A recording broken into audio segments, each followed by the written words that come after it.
Hello friends, मेरे digital classes में आप लोग का बहुत बहुत फिर से नए सेशन में स्वागत करता हूं। तो यहाँ पे जो है कंप्यूटर के मोस्ट इम्पोर्टेंट और सिलेक्टेड क्वेश्चन यहाँ पे कवर कराया जा रहा है। यहाँ पे जितने भी कंटेंट तैयार रिपीटेड क्वेश्चन है, रिपीटेड कहने का मतलब है जो एग्जाम में बार बार क्वेश्चन आपसे पूछे जाते हैं उस क्वेश्चन को यहाँ पे लाया गया है। ठीक है जी।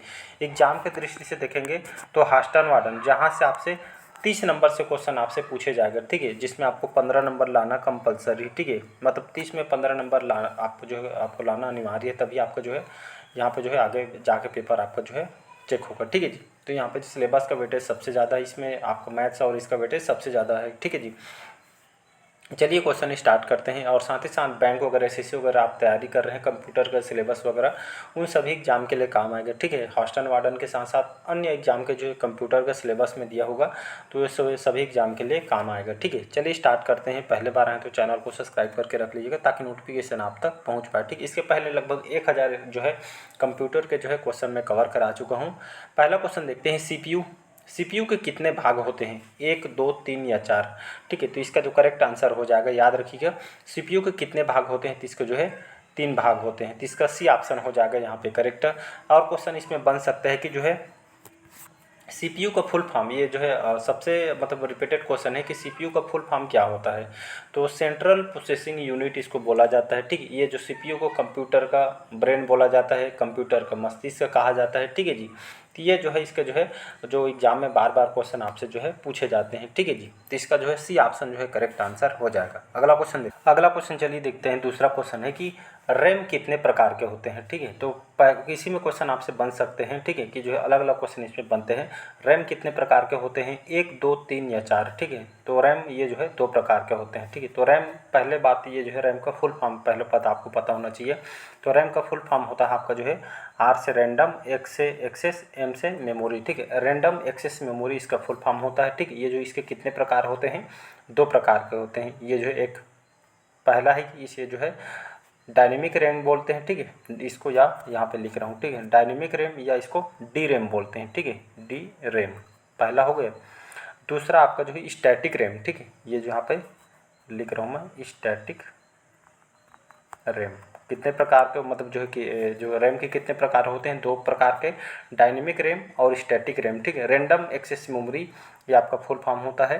रैंडम एक्सेस मेमोरी एक चिप की तरह होती है जो है आपका जो है मेटल जैसे सेमीकंडक्टर का आपका बना होता है। ठीक है, जो इसको रैंडम एक्सेस मेमोरी बोलते हैं। ठीक है, ये आपका जो है अस्थाई जो है मेमोरी होते हैं। ठीक है, ये जो है खास करके अस्थाई जो है होती है जिसमें कंप्यूटर की जैसे विद्युत सप्लाई वगैरह यहाँ पे जो है बंद कर दी जाती है तो ये जो है जितने भी डाटा वगैरह रहता है, सूचना वगैरह यहाँ पे जो है नष्ट हो जाती है। इसीलिए इसको जो है रैम जो है एक आपका वोलाटाइल मेमोरी बोलते हैं। ठीक है जी, तो इसको आपको याद रखना है। ये जो इस ज़्यादा डिटेल में हम नहीं जाएंगे क्योंकि हमको ज़्यादा क्वेश्चन करना है। ठीक है, बाकी जो है सभी मैं पूरा डिटेल के साथ पढ़ाया हूँ। कितने प्रकार के होते हैं? 2 प्रकार के होते हैं। अगला क्वेश्चन चलिए देखते हैं। थर्ड क्वेश्चन है कि कंप्यूटर में डेटा को स्थायी या जो स्थायी को इंग्लिश में परमानेंट बोलते हैं। ठीक है, तो कंप्यूटर में डाटा को स्थायी रूप में या परमानेंट स्टोर रूप में जो है स्टोर करने के लिए किस मेमोरी का उपयोग किया जाता है? ठीक है, मतलब डाटा आपको जो परमानेंट रखना है कौन सी मेमोरी का जो है आप जो उपयोग करेंगे?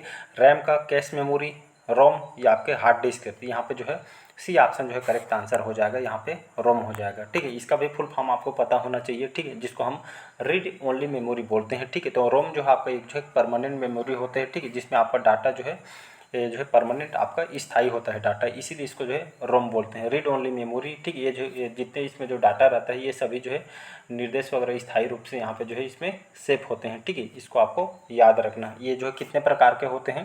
तो ये आपका जो है 3 प्रकार के होते हैं। यहाँ पे लिख रहा हूँ, 1 मिनट ना। पहला ये आपका पी रोम, पी रोम हो गया। दूसरा आपका जो है ई पी रोम। ठीक, ई पी रोम। ठीक है, आपका पी रोम, फिर ई पी रोम, और थर्ड आपका ई पी रोम। ठीक है, यहाँ पे डबल ई रहेगा, ई पी रोम। कितने प्रकार के होते हैं? ये आपका रोम ये आपका 3 प्रकार के होते हैं। ठीक है, पी रोम फिर आपका ईपी रोम, फिर आपका ईईपी रोम, ठीक, मतलब जो है ये आपका रोम 3 प्रकार के होते हैं। तो इसका जो है सी ऑप्शन रोम हो जाएगा। हम ज़्यादा डिटेल में नहीं जाएंगे क्योंकि मतलब एक ही क्वेश्चन में बहुत वीडियो लंबा हो जाएगा, ठीक है जी। तो आप बस यही रखना है, जो है ये आपका परमानेंट मेमोरी होता है, इसके 3 प्रकार होते हैं। अभी रैम के बारे में पढ़े हैं, वो आपका 2 प्रकार के होता है और रोम आपका 3 प्रकार के होते हैं, ठीक है जी। तो सभी को आपको याद रखना है। अगला क्वेश्चन चलिए देखते हैं, कंप्यूटर में डेटा को स्थायी रूप से स्टोर करने के लिए किस मेमोरी का जो उपयोग किया जाता है, रैम, कैश मेमोरी, रोम या आपके हार्ड डिस्क। तो कंप्यूटर में डेटा को अस्थायी, ठीक है, यहाँ पे अस्थायी रूप से यहाँ पे जो है डाटा को स्टोर करने के लिए जो यहाँ पे रैम का उपयोग करेंगे, ठीक। अगर स्थायी करना है, ठीक है, परमानेंट करना है तो आप रोम का यूज करेंगे, और अस्थायी, ठीक है, यहाँ पे जो अस्थायी रूप से डाटा जो स्टोर करना है तो आप जो है रैम का उपयोग करेंगे, ठीक है। तो इसको आपको याद रखना, कंफ्यूज नहीं होना है। अस्थायी के लिए किसको करना है, स्थायी किसके रखना है, ये सभी आपको जो है डाटा पता होना चाहिए, ठीक है। बाकी रैम के बारे में बता दिया गया है। नेक्स्ट क्वेश्चन, अगला क्वेश्चन चलिए देखते हैं। 5वां क्वेश्चन है कि कंप्यूटर को बिना डिवाइस ड्राइवर के काम करने के लिए क्या करना होगा। सभी डिवाइस को हटा दें, सभी डिवाइस को अपडेट करें, सभी डिवाइस को ड्राइवर इंस्टॉल करें, या कुछ भी नहीं करना होगा, ठीक है। तो ये कंप्यूटर को बिना डिवाइस ड्राइवर के काम करने के लिए क्या करना होगा, तो जितने भी सभी डिवाइस को ड्राइवर यहाँ पे जो है इंस्टॉल करें। तो इसका जो है सी ऑप्शन जो है करेक्ट आंसर हो जाएगा, ठीक है जी। अगला क्वेश्चन चलिए नेक्स्ट क्वेश्चन देखते हैं। 6ठा क्वेश्चन है, जितने भी शॉर्टकट कुंडी ए से लेकर जेड तक आपको पता होना चाहिए। मैं बार बार बोल रहा हूँ, ठीक है, ए से लेकर पूरा जेड तक आपको जो है शॉर्टकट की जो है पता होना चाहिए, ठीक है। फोल्डर या क्रिएट, ठीक है, फोल्डर क्रिएट करने, जैसे नया फोल्डर आप बनाना चाहते हैं जिसको क्रिएट फोल्डर बोलते हैं, ठीक है। तो क्रिएट फोल्डर, नया फोल्डर जो है करने का शॉर्टकट की क्या होता है, कंट्रोल+C, कंट्रोल+V, कंट्रोल+X है, या कंट्रोल+Shift+N, ठीक है। यहाँ पे जैसे नया फोल्डर आप बनाना चाहते हैं तो कौन सा शॉर्ट की का जो है प्रयोग करेंगे, ऐसा करके जो है बोला जा रहा है, ठीक है। तो यहाँ पे इसका जो करेक्ट आंसर हो जाएगा, यहाँ पे डी ऑप्शन जो है करेक्ट आंसर। डी मतलब यहाँ पे कंट्रोल+Shift+N, इसका जो है डी ऑप्शन जो है करेक्ट आंसर हो जाएगा, ठीक है जी। तो आप जो है किसका प्रयोग करेंगे, कंट्रोल+Shift दबाना है +N, ठीक है। तो ये जो है नया फोल्डर बनाने के लिए जो है आप जो है इस शॉर्टकट की का जो उपयोग करेंगे, ठीक है। तो यहाँ पर जो है डी ऑप्शन जो है करेक्ट आंसर हो जाएगी। इस तरह के कोई बार क्वेश्चन आपसे जो है पूछे गए हैं, ठीक है। यहाँ पे कंट्रोल+X दिए, इससे क्या होता है, कंट्रोल+X ये जो है मतलब जो डिलीट करने के लिए, ठीक है, यहाँ पे जो है कि कट करने के लिए, ठीक है, जो है कट करने के लिए उपयोग करते हैं, ठीक है।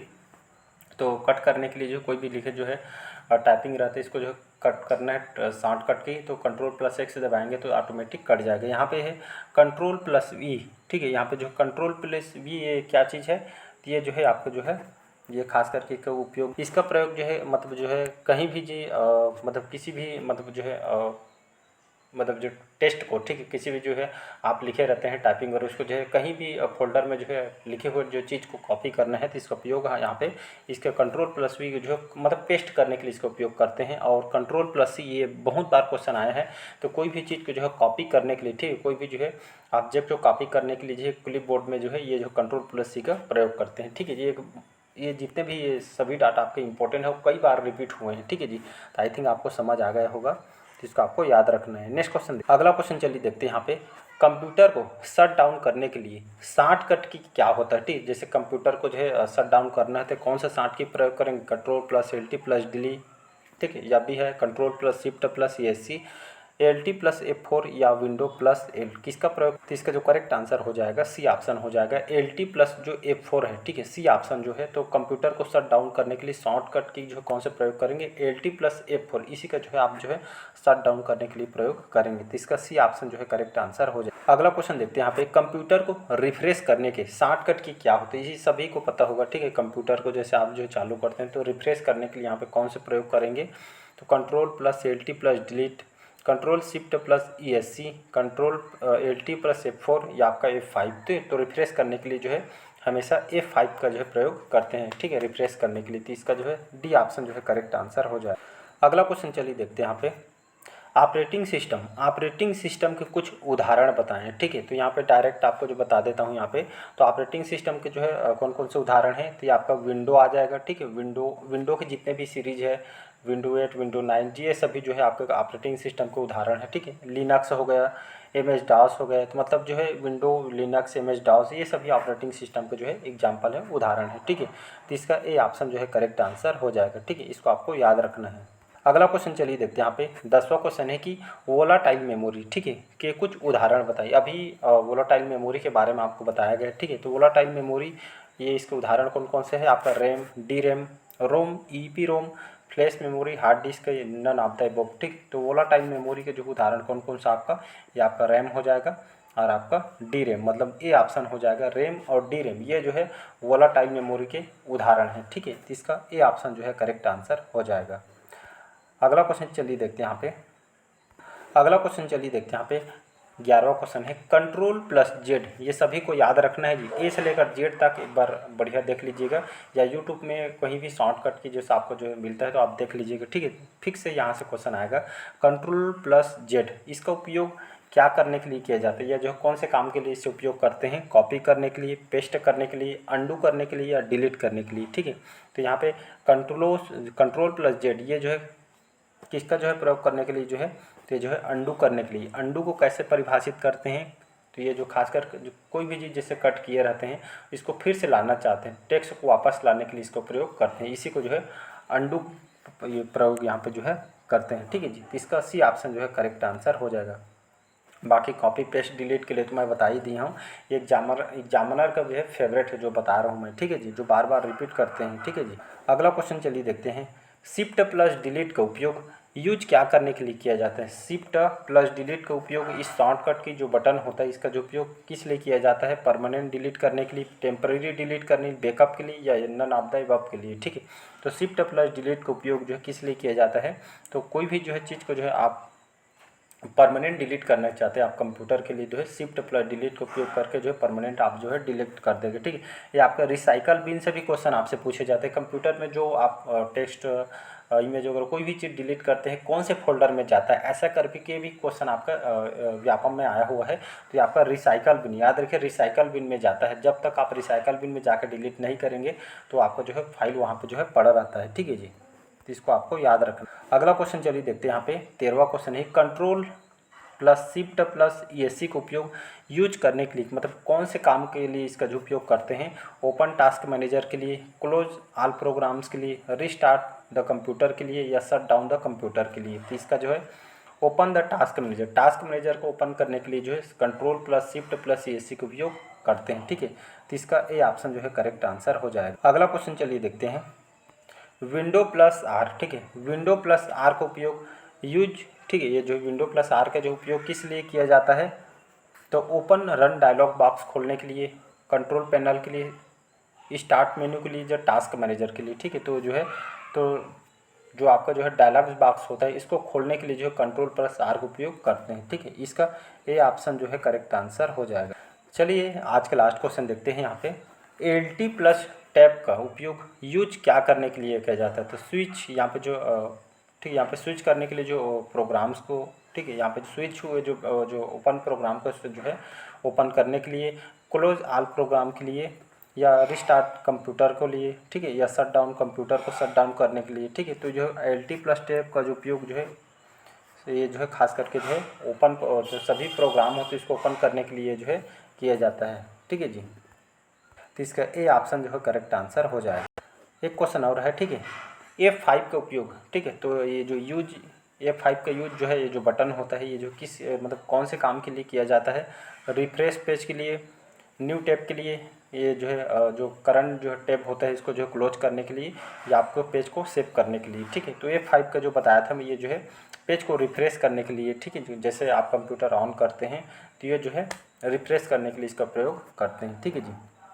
तो चलिए आज का सेशन हम यहीं तक रखते हैं। कैसे लगा सेशन कमेंट करके ज़रूर बताइएगा। पहले बार आए हैं तो चैनल को सब्सक्राइब करके रख लीजिएगा। Thank you.